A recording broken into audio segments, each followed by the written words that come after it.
Hello everyone, welcome back to my channel. আমার চ্যানেলে তোমাদের সকলকে স্বাগত। আশা করি তোমরা সকলেই ভালো আছো। আজ আমি নিয়ে এসেছি নতুন একটা রেসিপি।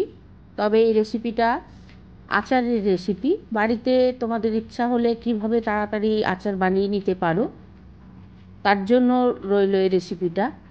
তাহলে প্রথমে আমরা কি করলাম, 2 চামচের মতো সর্ষে ভেজে নিলাম।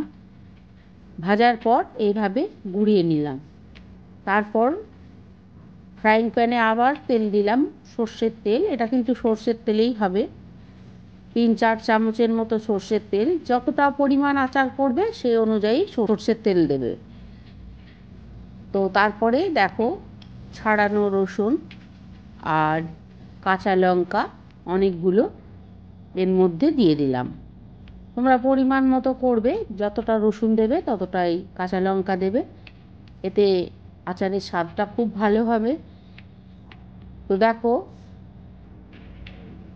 প্যানে দিয়ে ফ্রাইং প্যানে আস্তে আস্তে এটাকে ফ্রাই করতে হবে ঢাকা দিয়ে দিয়ে, কেননা কাঁচা লঙ্কাগুলো ফাটার সম্ভাবনা থাকে, তাই মুখে যেন না লাগে তার জন্য ঢাকা দিয়ে এই রেসিপিটা তৈরি করতে হবে। ঢাকা দিয়ে এরপর দেব আমি ভিনিগার।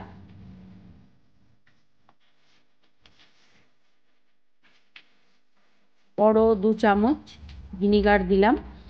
ভিনিগার দিয়ে আবার কভার করে দিলাম।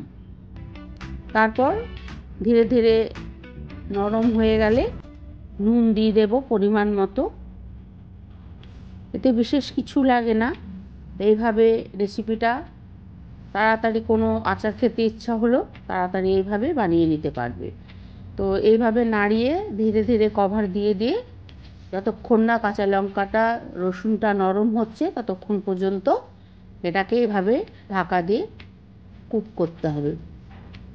দেখো, আমার হয়ে গেছে, কাঁচা লঙ্কা রসুন সেদ্ধ হয়ে গেছে। ঠান্ডা হয়ে গেলে আবার এটাকে মিক্সার গ্রাইন্ডারে দেব না, এটাকে দেখো কিভাবে আমি পেস্ট তৈরি করছি। হামালদিস্তাতে এটাকে অল্প অল্প করে দিয়ে এরপর দেখো কেমনভাবে ঘোরাবে যাতে গায়ের মধ্যে না ছেটায়, সেটাকে ঠিক এইভাবে ঘুরিয়ে ঘুরিয়ে পেস্টটা তৈরি করতে হবে। বেশি ফাইন পেস্ট করার দরকার নেই, হালকা এভাবে ঘুরিয়ে দিলেই তৈরি হয়ে যাবে এই পেস্টটি। হাতে চামচে নিয়ে এটাকে তৈরি করতে হবে, এভাবে নাড়িয়ে আবার একবার ঘুরিয়ে নিতে হবে। তো দেখো, আমার আচার হয়ে গেছে। এরপরে আমি একটা কন্টেনারে রাখবো। ধীরে ধীরে, ভীষণই ঝাল, এটাকে সাবধানে তৈরি করতে হবে।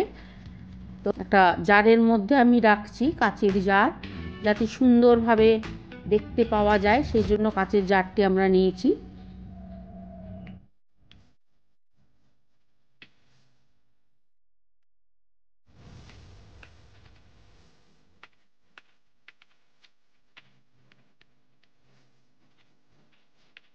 জারের মধ্যে এটাকে ভরে দিলাম। এরপর যে আমরা সর্ষেটা গুঁড়িয়ে রেখেছিলাম সেই গুঁড়ানো সর্ষেটাকে আমি জারের মধ্যে দিয়ে দিলাম। সর্ষে দেওয়ার পর আমি দেব আবার একটু কাঁচা সর্ষের তেল। কাঁচা সর্ষের তেলটা দিলে খুব সুন্দর একটা গন্ধ বের হয়। এটাকে রোদ্দুরে দেবার কোনো দরকার নেই,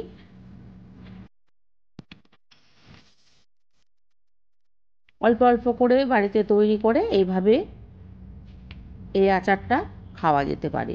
খুব ভালো স্বাদের হয়, আর বাড়িতে তৈরি জিনিস তো স্বাদের হবেই। তো দেখো, এইভাবে নাড়িয়ে নিলাম। নাড়িয়ে এটাকে এরপরে আমি এর মধ্যে তেল গরম করে হিং দেব। হিংটা বেশ ভালোভাবে ভাজা হয়ে গেলে, যাতে পুড়ে না যায়, বেশ ভালোভাবে ভেজে নিয়ে এই হিঙের তেলটাকে আমি আচারের মধ্যে দিয়ে দেব। বাস, কমপ্লিট হয়ে গেল আমাদের কাঁচা লঙ্কা রসুনের আচার। তোমরা বাড়িতে অবশ্যই ট্রাই করবে। এই আচারটি তৈরি করার জন্য বিশেষ কিছুর প্রয়োজন হয় না।